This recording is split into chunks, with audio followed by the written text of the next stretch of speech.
Яг хүмүүс ярьдаг л да. Зарим хүмүүс юу гэдгийг кино зохиол бол зүгээр техникийн ажиллагаа ч гэдэг юм тий. Бараг л баруунд бол наадах ч удаа бараг л нэг програм руу оруулангууд нөгөөтөнд тэгээ бараг автоматар гараад ирдэг юм шиг юм яриад байгаа юм.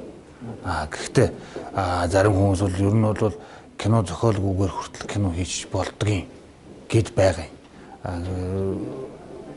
Тийм туршилтууд бол би тэгж хийдэг найруулагч нар ч гэсэн би. Гэхдээ энэ бол кино зохиол гэдэг бол утга зохиолын тий ялангуяа хүүрнэл зохиолын нэлээд том өөрийн гэсэн байр суурьтай том салбар. Энэ дээр ч хүмүүс шаналдаг, энэ дээр ч хүмүүс боддог, тий энэ дээр ч хүмүүс сэтгэдэг, шинийг бүтээж олдог, зохиодог учраас. Зүгээр нэг хүний тийм намтрагч гэдэг юм уу? Юу гэдэг юм болцсон явдлыг хулаа бичдэг юм бол энэ биш шүү дээ. Тийм учраас энэ өөрөө кино зохиолын хамгийн том энэ өөрөө кино зохиол гэдэг бол кино урлагийн кино төрөх киноны хамгийн том үндсэн суурь.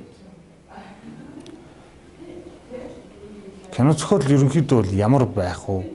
Кино зохиол анхнаасаа юу санаж, юу бодож, үзэгчдэд юу дуурах гэж байгаа юм гэдэг юм маань өөрөө киноны цаашдынх нь одоо хөгжих, кино цаашаага яаж хэрхэн өрнөх, тий хэрхэн том үндэс суурьтай явах юм, яах юм, ийх юм гэдэг гол их суурьнд болдог учраас кино зохиол бол киноны хамгийн том суурь, хундам гэж ойлгож байна.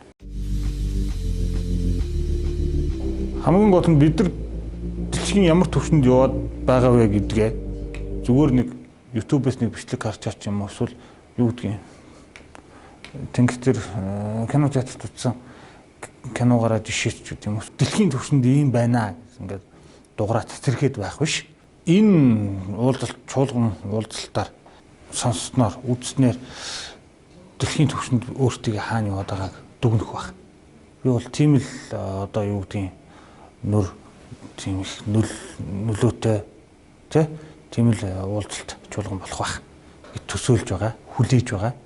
Тэгээ маш тийм баяртайгаар хүлээж авна.